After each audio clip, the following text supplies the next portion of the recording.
अपराध दो किस्म के होते हैं, एक जो अचानक से हालात की वजह से पैदा होते हैं, दूसरे जो सोची समझी साजिश के तहत किए जाते हैं, कानून को चैलेंज करके किए जाते हैं। यह केस दूसरे किस्म का है। देवरिया पुलिस थाने में जैसे मेरा तबादला हुआ, एक संगीन केस मेरे सामने आया। जैसे इस केस की इंक्वायरी हम करते चले गए, हर कदम पे अपराधी हमें चुनौती दे रहा है।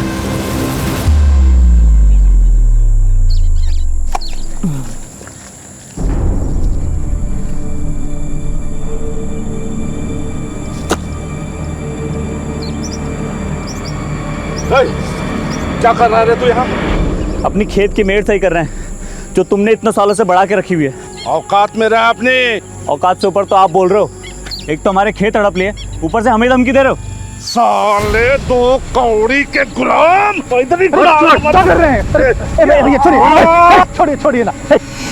आपको जैसा करना है वैसा कर लीजिए, हमको कोई परेशानी नहीं, आप अपने हिसाब से मिड बांध लीजिए।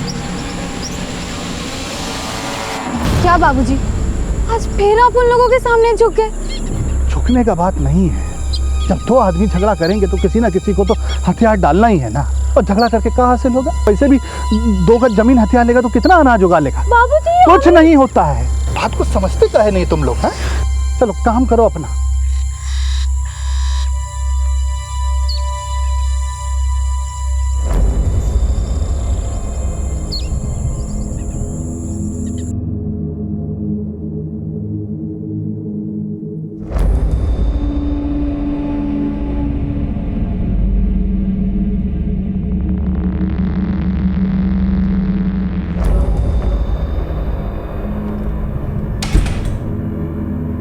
शोभा, क्या हुआ शोभा?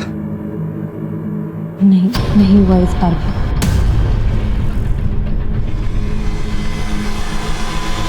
मेरा तो नसीब ही खराब। अरे निराश क्यों हो रहे हो? इस बार नहीं तो अगली बार सही। हाँ, हम कोशिश करते रहेंगे। देखना, जल्दी हमारे घर में बच्चा आ जाएगा। क्या आ जाएगा शोभा? तुमसे शादी करने के लिए मैंने घर वालों का लाया और रिश्ता टुकरा दिया। सबसे दूर हो गया, सबको नाराज किया। यहाँ रह रहा हूँ किराए के घर में। सोचा था उनकी नाराजगी दूर करने का सिर्फ एक रास्ता है कि मैं उनकी गोद में उनका पोता दे सकूं, ताकि हमारे रिश्ते सुधर सके। आप धीरज रखो, हम कोशिश कर रहे हैं ना। हाँ, और इलाज भी चल रहा है, हो जाएगा। कब हो जाएगा शोभा? 4 साल हो गए हमारी शादी को, 4 साल। अरे आप सुनो तो।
अरे आप इतने जल्दी घर आ गए?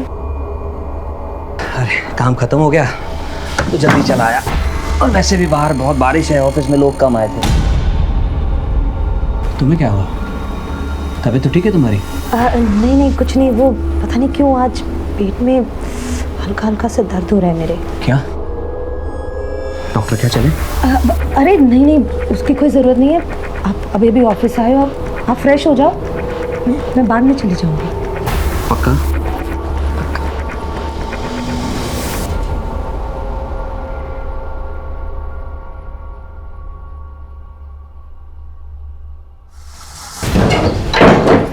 अरे अंदर कहाँ चले आ रहे हो? अरे कौन है? क्या बनता तू? चल घुसा बढ़ता तेरे खान में। क्या कर रहा है?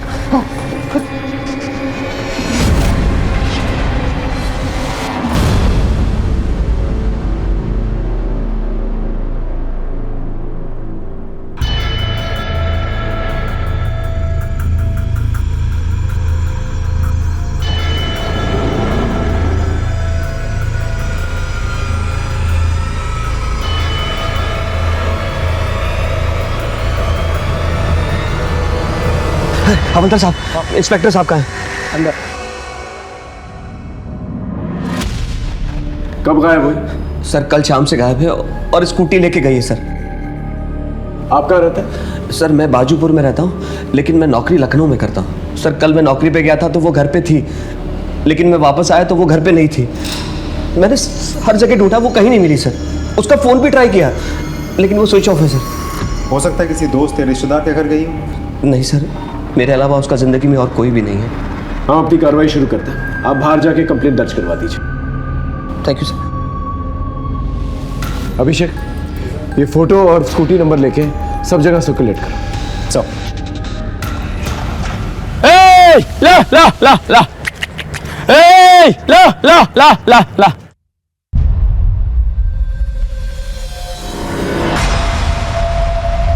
कौन कौन?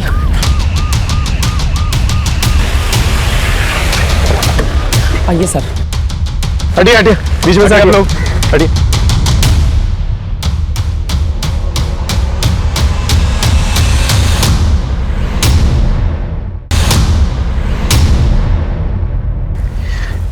ये तो शोभा शर्मा है।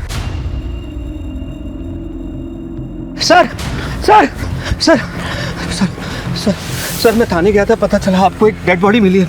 बहुत घबराहट हो रही सर, क्या हुआ? शोभा शोभा शोभा शोभा शोभा, छोड़ो मुझे। आसपास अच्छी तरह से चेक करो, देखो क्या मिलता है। ठीक है, बैठो।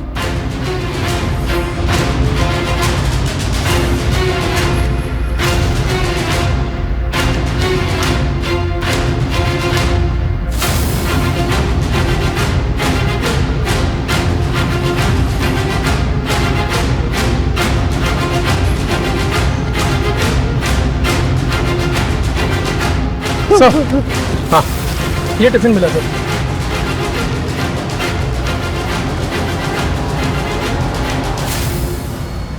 सर सर सर ये टिफिन और बैग हमारे घर का है सर। अपना टिफिन लेकर इतने सुनसान एरिया में आपकी बीवी कर क्या रही थी? मैं नहीं जानता सर ये मेडिसिन का रैपर मिला है, एंटी डिप्रेशन लगता है। सर आपने लाश के चेहरे और सिर पे मार्क्स देखे हैं? किसी कीलदार औजार से वार किया गया है, बहुत ही बेरहमी से मारा गया है सर। इतनी दर्दनाक तरीके से कोई नफरत करने वाला ही मार सकता है। आपको किसी पे शक है? मैं क्या जानूं सर। सर यहाँ आसपास एक हाईवे है, कहीं ऐसा तो नहीं कि आते जाते किसी ने टारगेट बना लिया हो? हाँ, इस पूरे एरिया को स्कैन करो, बॉडी को पोस्टमार्टम के लिए भेजो। और हाँ, एक स्कूटी भी थी ना, सर देखो कहाँ डंप की गई है। Okay sir.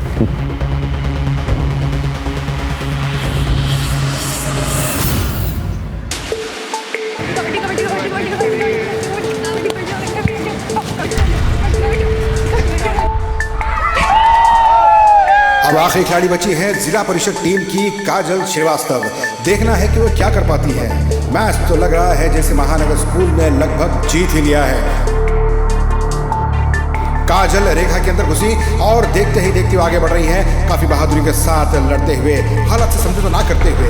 काजल श्रीवास्तव बड़ी बहादुरी के साथ गेम चल रहा है। देखना है कि अब क्या होता है। और इसी के साथ काजल को चारों तरफ से सबने घेर लिया है। देखते हैं काजल क्या कर पाती है। एक तरफ जिला परिषद टीम की उम्मीदें लगी हुई हैं, दूसरी तरफ महानगर टीम पूरे जोश में लगी हुई है। अब देखना है क्या होता है। इसी के साथ काजल श्रीवास्तव ने एक साथ सबको ढेर कर दिया। जिला परिषद टीम की जीत दर्ज की गई है और आज की जीत का सेहरा जाता है काजल श्रीवास्तव को।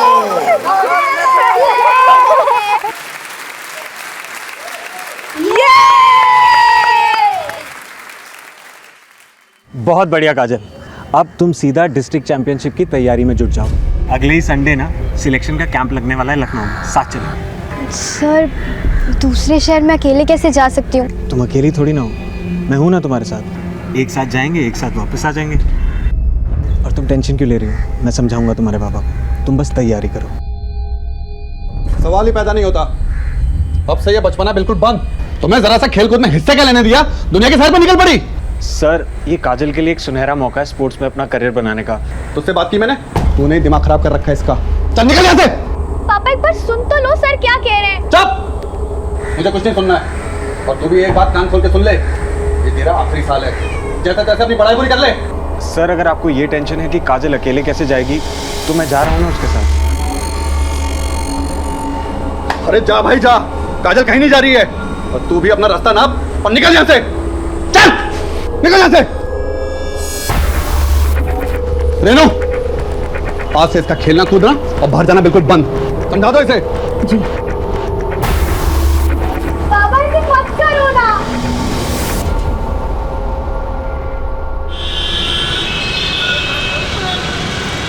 और भैया काम मिला कि नहीं?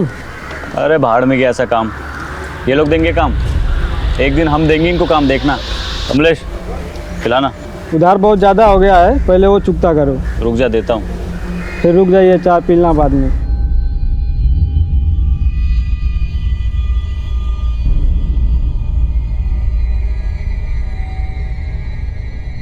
ये लो भैया चाय। रख दो।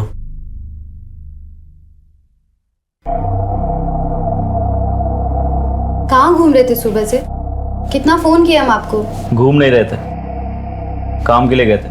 अगर इतने ही लायक होते तो हमें आज ये दिन नहीं देखना पड़ता। बड़े भाई है तेरे, बात करने का तरीका सीख ले पहले। हम वही तो कह रहे भैया, जिंदगी जीने का एक तरीका होता है, ऐसे कब तक चलेगा? बस कुछ दिन की बात है, हम सब सही कर देंगे। सिर ठीक कर दोगे? यही मर जाएंगे सिसक के भूखे प्यासे, अपने गांव अपनी मिट्टी से दूर। हमने कहा ना हम कुछ करेंगे, मतलब करेंगे। दिमाग मत खराब करो अब। ओके सर, जय हिंद। हमारा अंदाज़ा बिल्कुल सही था। शोभा को नकल डस्टर यानी कि हाथ में भूजा जैसा कुछ पहन के बहुत ही बेरहमी से मारा गया। ये पोस्टमार्टम रिपोर्ट। सर यहाँ तक कि स्कल में भी छेद हो गए हैं और वार करने वाला राइट हैंडेड है। यानी कि जिसने भी मारा है बहुत ही स्ट्रांग आदमी है, यहाँ तक कि हड्डी तक में भी छेद कर दिया। लेकिन इतनी बेरहमी से कोई मारेगा क्यों? विनोद कह रहा था कि शोभा का कोई भी नहीं है। मेरे अलावा उसका जिंदगी में और कोई भी नहीं है। इस पति पत्नी के रिश्ते के बारे में पता करो। ये जानना बहुत जरूरी है कि आखिर शोभा से नफरत कौन करता है। साहब, शोभा अक्सर दोपहर में स्कूटी से कहीं जाती थी।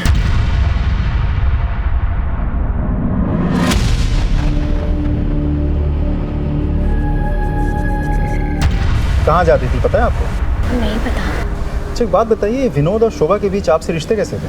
विनोद बहुत प्यार करता था शोभा से, लेकिन शोभा के गायब होने से एक दिन पहले मैंने उनके घर से झगड़े की आवाजें सुनी थी। मैं यहाँ हर कोशिश में लगा हूँ कि अपने परिवार को बच्चा दे दूँ, और तुम मुझे बेवकूफ बना रही हो।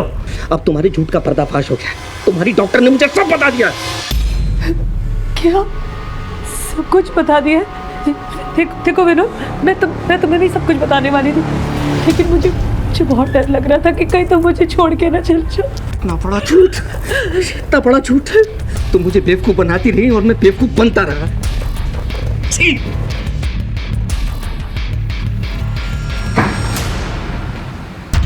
विनोद ने अपने परिवार से लड़के शोभा से शादी करी थी। इसके लिए परिवार में अलगाव रहता था और अब शोभा माँ भी नहीं बन पा रही थी, इसलिए दोनों बहुत दुखी रहते थे। लेकिन इस बात को लेके झगड़ा उसी दिन हुआ था पहली बार। ये विनोद के परिवार वाले कहाँ रहते हैं? साहब यही रहते हैं गांव में। शोभा की मौत के बाद से वो लोग भी यहाँ आने जाने लगे हैं। हम थक गए ऐसी जिंदगी जीते जीते। हमको तो कुछ समझ में नहीं आ रहा हम क्या करें।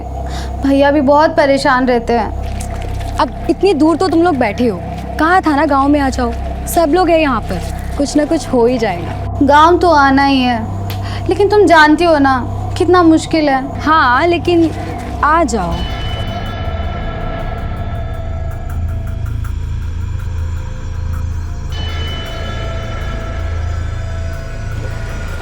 अच्छा मैं तुझे बाद में कॉल करती हूँ। हाँ हाँ ठीक है।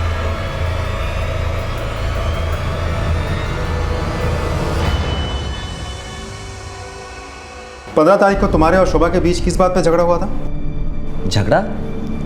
ये किसने कहा आपसे सर?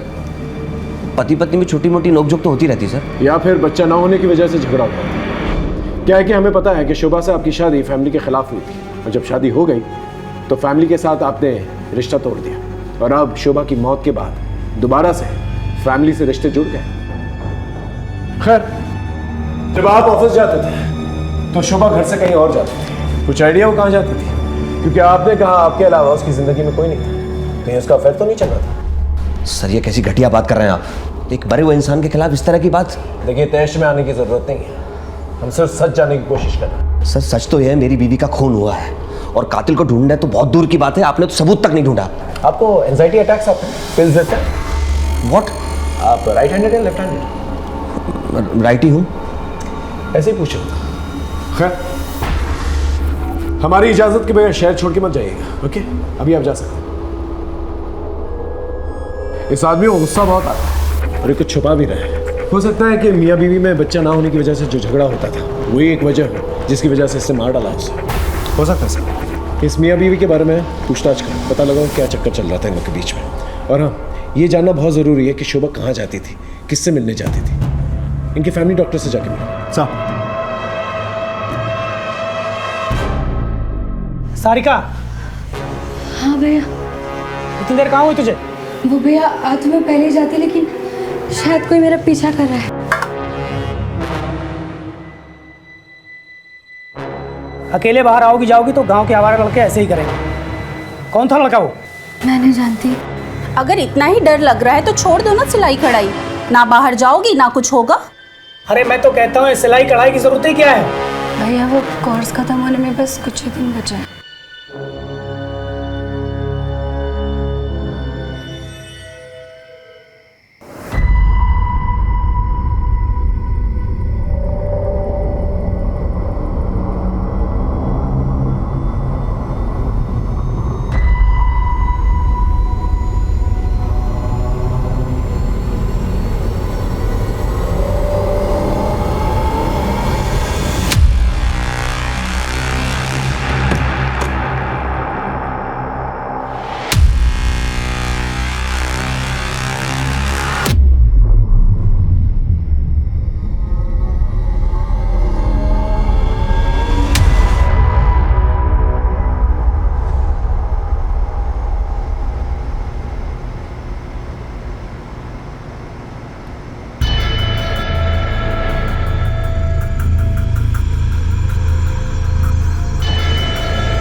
जी सर, शोभा मेरे पास आई थी कुछ ही दिनों पहले। उसके पेट में किसी तरह का इन्फेक्शन हुआ था।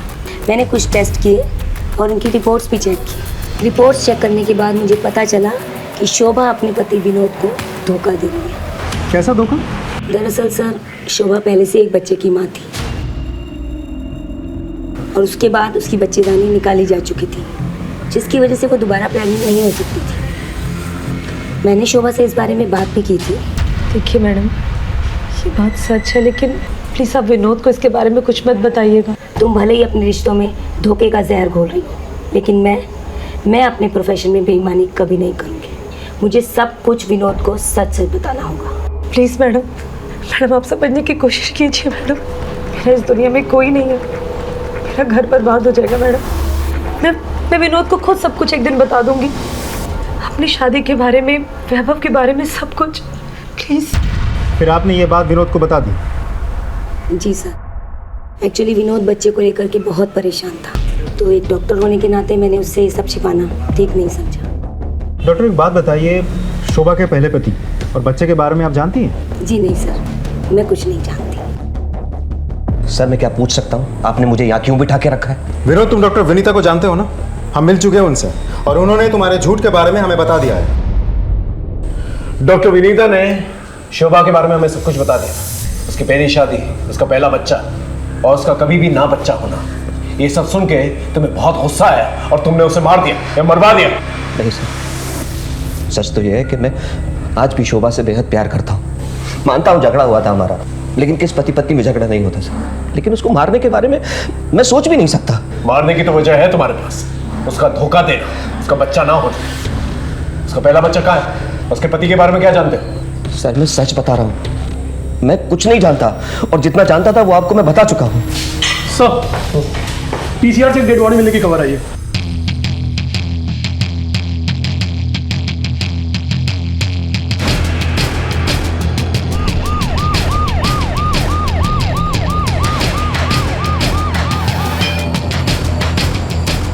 चलिए हटिए, साइड हटिए सर।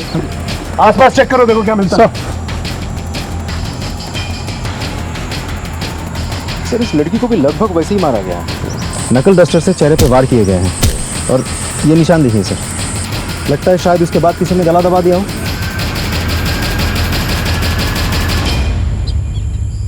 सर ये बैग मिला है और उसके अंदर सर ये यूनिफॉर्म मिला है सर। इस यूनिफॉर्म को कोई पहचानता है यहाँ? हाँ सर, इस गांव में एक स्कूल है, ये यूनिफॉर्म उसी स्कूल का लगता है। हो सकता है ये लास्ट काजल की हो। कौन काजल? भूषण श्रीवास्तव की बेटी। सर वो एक दिन से लापता है। Bhushan Srivastava? Sir dead body के पास में ये मेडिसिन रैपर मिला है। दिखाओ सर। सर ये तो वही दवाई है जो हमें शोभा के मर्डर स्पॉट में मिली थी और इस लड़की का चेहरा भी बुरी तरह से बिगाड़ा गया है, जैसा कि शोभा के साथ हुआ था। बॉडी को पोस्टमार्टम के लिए भेजो, देखते हैं रिपोर्ट में क्या।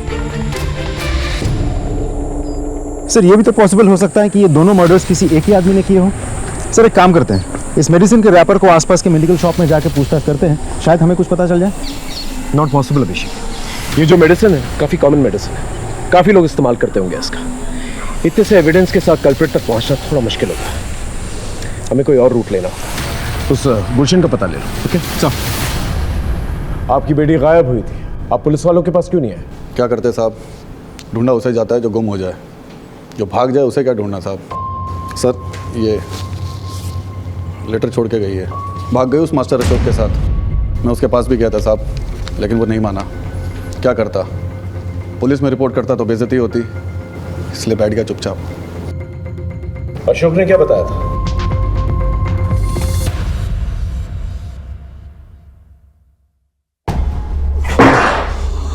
अशोक, काजल कहाँ है? मुझे नहीं पता काजल का। इज्जत के सिवा कुछ नहीं है मेरे पास, बता दे काजल कहाँ, नहीं तो जान से जाएगा। मैंने कहा ना मुझे नहीं पता काजल का। और ये मेरा घर है, चिल्लाओ मत यहाँ पर। निकलो यहाँ से, निकलो। छोड़ूंगा नहीं तुझे, अब देख क्या करता हूँ मैं तेरे साथ। चलो निकलो यहाँ से।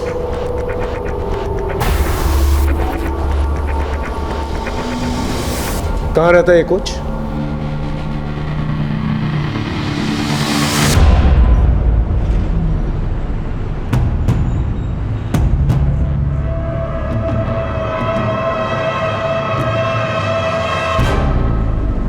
एकदम परेशान मत होइए, और 1 से 2 दिन लगेगा, बाकी 2-3 दिन में मैं आपका काम करा दूंगा। ठीक है, चलिए सर, थैंक यू।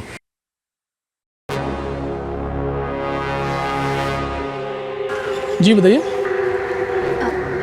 सर अगर कोई पीछा कर रहा हो तो कंप्लेन कहाँ लिखानी है? यहीं पुलिस स्टेशन में। वैसे कौन पीछा कर रहा है? सर पता नहीं। उसका हुलिया याद है जिससे हम उसका स्केच बनवा सकें? नहीं सर। आप परेशान मत हो, एक हेल्पलाइन नंबर है, आप इसको नोट कर लीजिए। Thank you.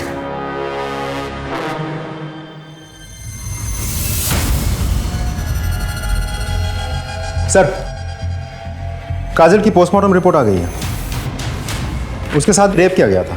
व्हाट? जी सर। दोनों जगहों पर मिली मेडिसिन का रैपर सेम है, नकल डस्टर के मार्क्स भी बिल्कुल सेम है और मारने का तरीका भी बिल्कुल वैसा ही है जैसा शोभा का था।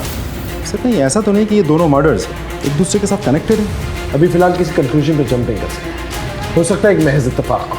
कुछ और इन्फॉर्मेशन नहीं? जी सर, जिस रात काजल घर से भाग गई थी उस रात उसने अपने कोच अशोक को फ़ोन किया था। ये रही उसके कॉल डिटेल्स। लेकिन सर अब अशोक अपने घर से फरार है।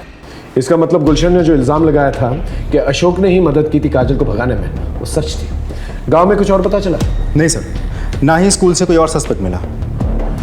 आसपास के पुलिस थानों में पता करो कोई सेक्सुअल ऑफेंडर है कि नहीं, उसका नाम रिकॉर्ड में ज़रूर होगा। और इस अशोक के बारे में पता करो। जी सर, हमारी टीम ने अशोक की फोटोग्राफ्स हर जगह सर्कुलेट कर दी है। ज़्यादा दिनों तक वो बच नहीं पाएगा। उसके घर पे भी हमारी नज़र है। दोनों ही केसेस में मोडस ऑपरेंडी एक जैसी थी और चोट के निशान ये बता रहे थे कि एक ही किस्म का हथियार यूज किया गया था, लेकिन दोनों अलग अलग गांव होने की वजह से अलग अलग तरीके से छानबीन कर रहे थे हम लोग। शोभा की निजी जिंदगी और काजल की निजी जिंदगी सीधी नहीं थी, इसलिए हमने उनके परिवार के हर एक सदस्य पे नजर रखी हुई थी और इसी छानबीन के दौरान एक ऐसा राज सामने आया जिसने हमारी केस की दिशा बदल दी। सर ये रहा बच्चा, इसी का नाम वैभव है। ये शोभा का बेटा है। शोभा अक्सर इससे मिलने यहाँ आया करती थी। वैभव बेटा, कैसा है तू? मैं ठीक हूँ। कितना कमजोर हो गया? मम्मी मुझे आपके बगैर मन नहीं लगता। जल्दी तुझे यहाँ से ले जाऊंगी। मैं तेरा मनपसंद खाना लेकर आई हूँ।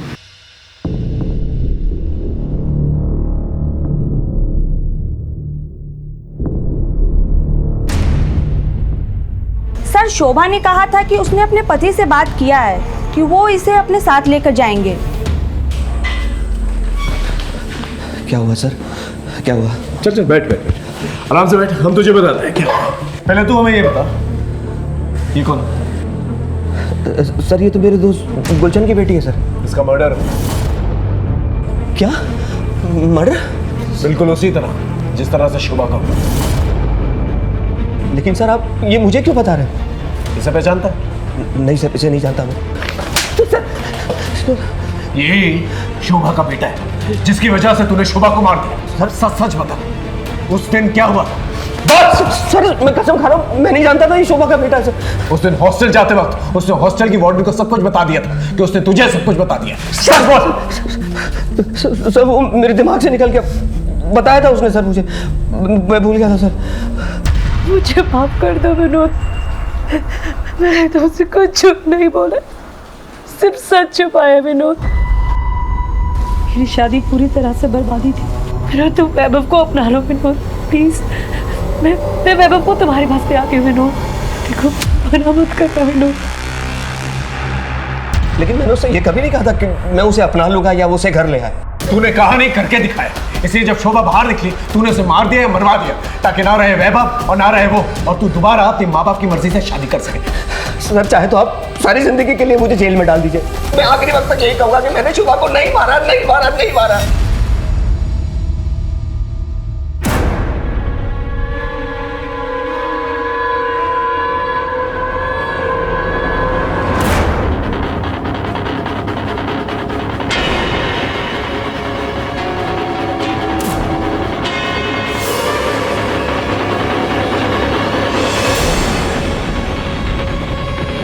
सर अशोक को लखनऊ के गोमती नगर एरिया में देखा गया है, लेकिन एक इंटरेस्टिंग बात है, वो एक मेडिकल स्टोर से दवाई चुरा कर भाग रहा था क्योंकि उसके पास डॉक्टर का प्रेस्क्रिप्शन नहीं था। गोमती नगर पुलिस से कोऑर्डिनेट कर, वहीं कहीं छुपा पाओगे। जी सर, हमारी खबरें टीम और पुलिस टीम दोनों ही उसके पीछे पड़ी है, ज़्यादा दिनों तक छुप नहीं पाएगा। शोभा का मर्डर सस्पेक्ट विनोद हमारी गिरफ्त है, लेकिन फिर भी हम उससे कुछ उगलवा नहीं पाए। अब देखते हैं काजल का मर्डर सस्पेक्ट क्या कहता है।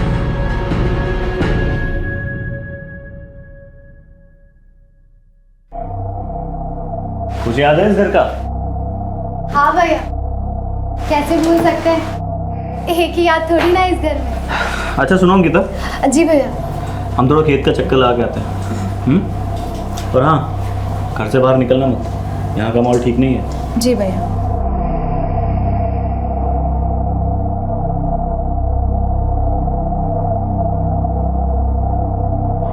अच्छा चलो गैस करो हम कहाँ हैं? तेरी आवाज़ बता रही है कि तू गाँव में है। अरे बिल्कुल सही जवाब। बता फिर कब मिल रही है? अरे इसीलिए तो हम फोन किए हैं। शाम को नदी के पास मिलते हैं। ओके।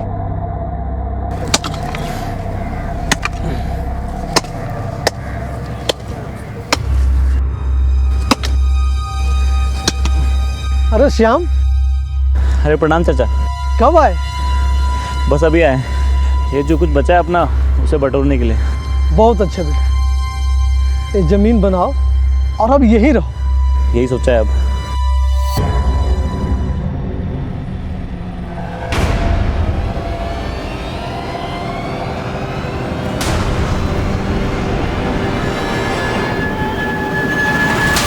सर माफ कर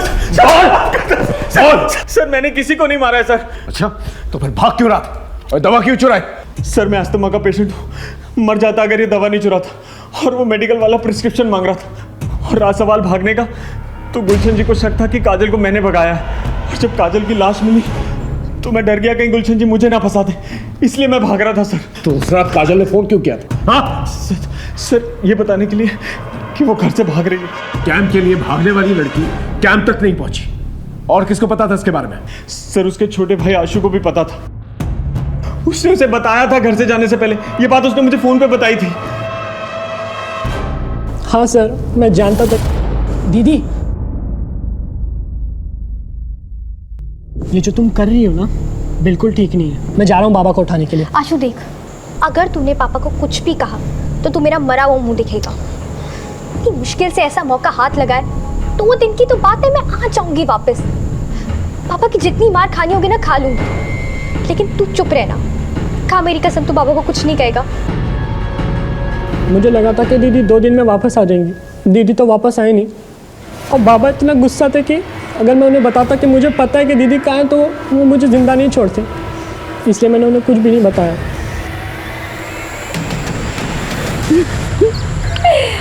सब कुछ कितना बदल गया नहीं?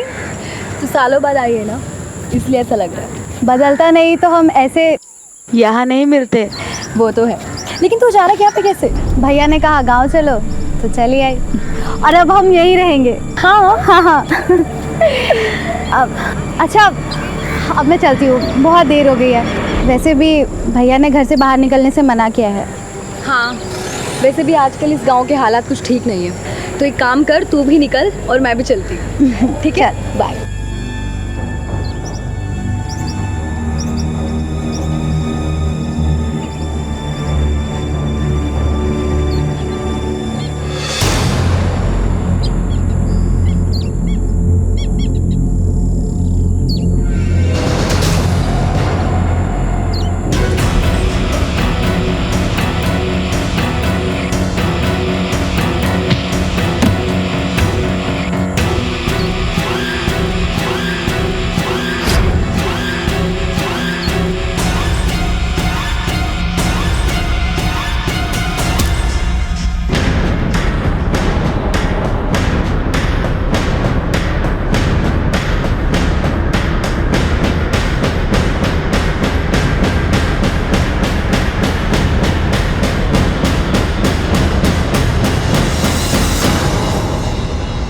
इधर आ।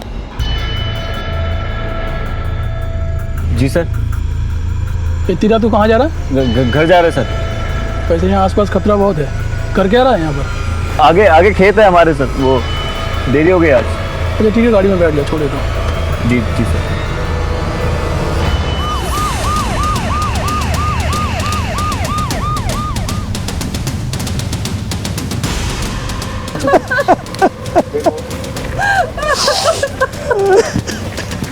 आप लोग हटिए प्लीज, हटिए। साइड में, साइड।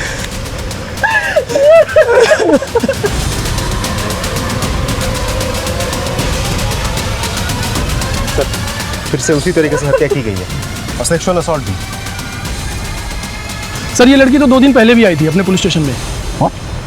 क्या कह रही थी? सर उसका कहना था कि कोई उसका पीछा कर रहा है। जब मैंने उससे पूछा तो उसने कहा नहीं पता, लेकिन मैंने सर उसे हेल्पलाइन नंबर भी दे दिया था। वो कह रही थी कि कोई उसका पीछा कर रहा है, लेकिन हमने कोई ध्यान नहीं दिया। कुछ बताया आप लोगों को कि कौन था वो? किसी की दुश्मनी थी उसकी? कुछ नहीं पता हम लोगों को। सर ये रैपर मिला है। सर ये रैपर देखिए, बिल्कुल ऐसा ही मेडिसिन का रैपर हमें शोभा के मर्डर स्पॉट पर भी तो मिला था। जिस बेरहमी से मारा गया ऐसे किसी साइको किलर का ही काम हो सकता है। या तो ये तीनों की तीनों मर्डर्स जो हैं कनेक्टेड हैं, या फिर अनफॉर्चुनेटली ये तीनों की तीनों वो साइको किलर की नज़र में आ गए।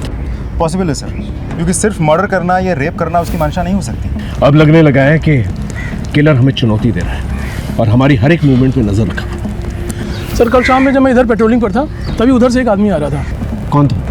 सर उसने ये सब तो नहीं बताया, लेकिन उसने एक बात बताई थी कि उसका आसपास के एरिया में ज़मीन है।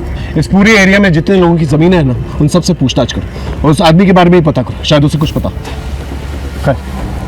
इसकी फ़ोटो लो और आसपास के एरिया में पूछताछ करो। ये कह रही थी कोई इसका पीछा कर रहा है, पता करो, शायद किसी ने कुछ देखा। ओके और बॉडी को पोस्टमार्टम के लिए भेजो।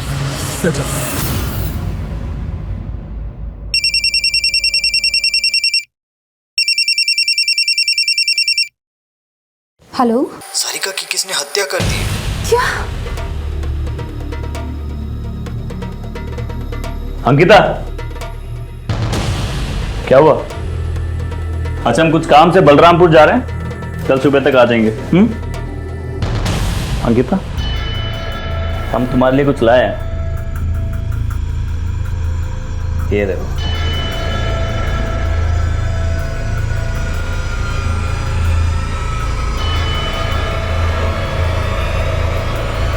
वैसे भी आजकल इस गांव के हालात कुछ ठीक नहीं है, तो एक काम कर, तू भी निकल और मैं भी चलती हूँ। क्या हुआ, पसंद नहीं आया? नहीं भैया, अच्छा है।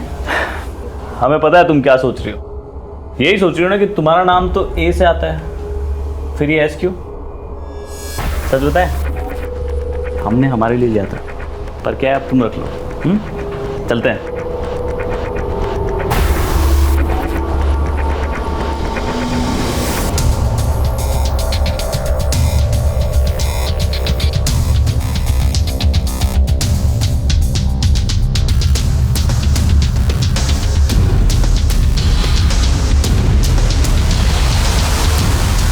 सर उस एरिया में नदी के किनारे तक कुल 25 लोगों की ज़मीनें हैं। मैंने उन सभी लोगों से बात कर ली है, लेकिन सर वो आदमी नहीं मिला जो उस रात पेट्रोलिंग करते वक्त मिला था। इसका मतलब इस आदमी ने झूठ कहा था कि उसकी ज़मीन है उस पर। इस आदमी की स्केच बनाओ और पता करो ये गांव वाला है या बाहर से है। Okay right sir. सर हाँ, सारिका की पोस्टमार्टम रिपोर्ट आ गई है, उसके साथ भी रेप हुआ है। व्हाट? जी सर, काजल के बॉडी में हमें जो सीमेंट मिले थे उसके साथ सैंपल मैच कर गया है। एक और बात सर, इस बार भी वही नकल डस्टर यूज़ किया गया है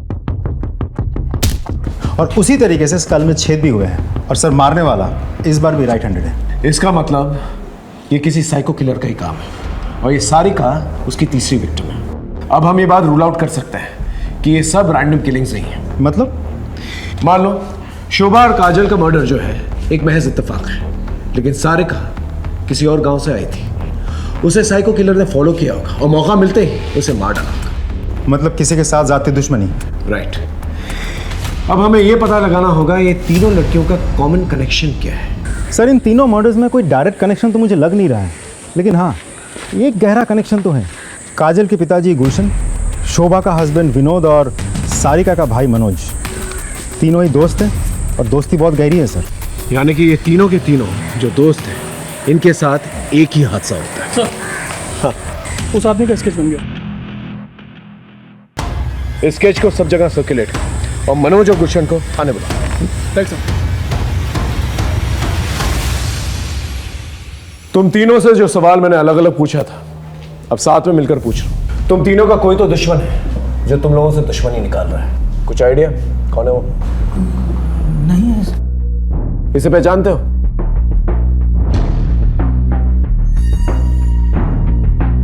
ये तो श्याम है। कौन श्याम? हमारे गांव का ही है, ओम साहू का बेटा। सर सालों पहले इसने गांव छोड़ दिया था, लेकिन सर हमें पता चला कि कुछ दिन पहले इसने गांव आना शुरू किया है। और सर जब से इसने गांव आना शुरू किया है तब से ऐसे कांड होने शुरू हो गए। तो अब बता रहे हैं हमें भी अभी तस्वीर देख के झटका लगा। आप लोग हमें ये बताइए आप लोगों का कनेक्शन क्या है इसके साथ और ये कहाँ मिलेगा?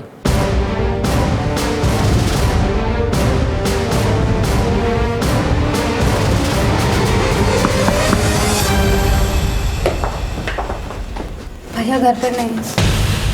तुम्हें कैसे मालूम तुम्हारे भैया से मिलना है? ये मेरी सहेली सारिका का लॉकेट। ये लॉकेट तो सारिका का है। शाम का है? भैया बलरामपुर को। बलरामपुर? बलरामपुर में तो मेरी बहन स्नेहा रहती है, मैंने बताया था ना आप लोगों से। चलो बलरामपुर सब।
बहुत हो गया तेरा ये वेशी की, अब चल। आप लोग क्यों आ गए? हम आने वाले थे। चल लेकिन चला सर। Call ambulance. हाँ, हम नहीं मारा है सबको, ले लिया अपना बदला। कौन सा बदला? हमारी जिंदगी बर्बाद करने। उस विनोद, गुलशन और मनोज ने मिलके 4 साल पहले स्नेहा को लेकर हमारी जिंदगी बर्बाद कर दी।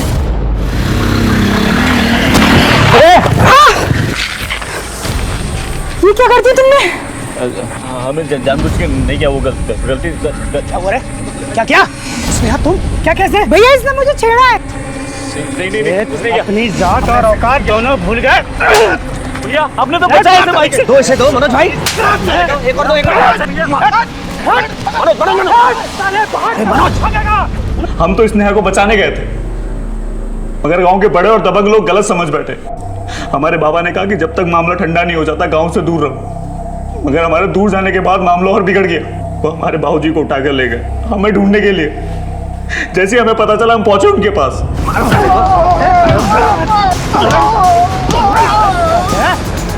मार साले को।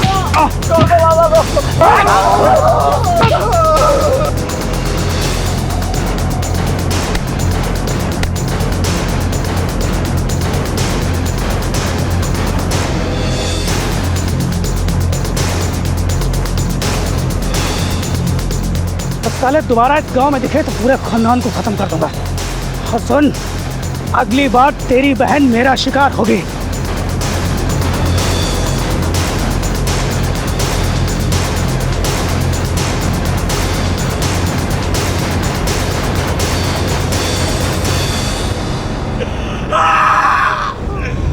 मारपीट से ज्यादा उन्होंने हमारे बाबा की दिल पे चोट पहुंचाई।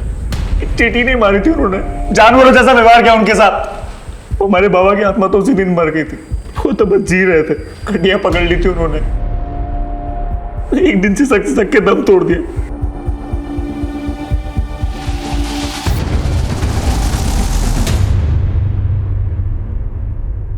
गलती हमारी थी भी नहीं, फिर भी उन्होंने हमारे साथ साथ हमारे बाबूजी को भी सजा दी।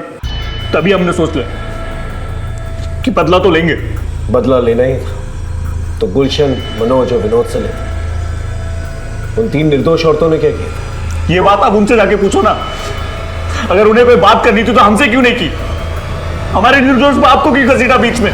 हम भी जताना चाहते थे उन्हें कि अपने सामने अपनों को मरता हुआ देख के कैसा लगता है। इसीलिए सबसे पहले हमने विनोद की बीबी शोभा को मारा, फिर गुलशन की बेटी काजल को, फिर मनोज की छोटी बहन सारिका को, और फिर स्नेहा को। हमारे बाबा के आत्मा को अब शांति मिल गई होगी। अब आप हमें फांसी दो या जिंदगी भर जेल में रखो, कोई फर्क नहीं पड़ता। फांसी तो तुझे होगी, लेकिन एक बात बता देता हूं तुझे, तूने जो किया है ना, उसकी वजह से तेरे बाबा की आत्मा को कभी भी शांति नहीं मिलेगी।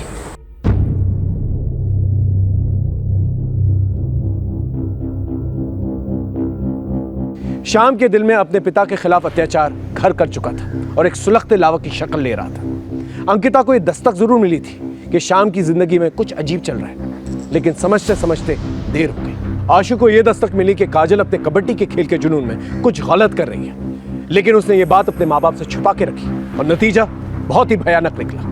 शोभा ने विनोद से बात छुपाई, लेकिन जब बताने पे आई तो मौका ही नहीं मिला। सारिका ने बार बार अपने घर वालों से यह कहा कि कोई उसका पीछा कर रहा है, लेकिन किसी ने उसका यकीन ही नहीं किया। सच कहें तो विनोद, मनोज और गुलशन ही इस अपराध के रचयिता हैं। उन्होंने बिना सच जाने कानून को अपने हाथ में लिया और एक ऐसा बीज बोया जिसने तबाही मचा दी। दस्तक होती जरूर है, चाहे वो जोरदार हो या खामोश। उसे सुने, समझे और सतर्क रहें। फिर मिलेंगे एक नए केस के साथ। तब तक देखते रहिए क्राइम पेट्रोल दस्तक, क्योंकि मकसद बताना नहीं, बचाना है। जय हिंद।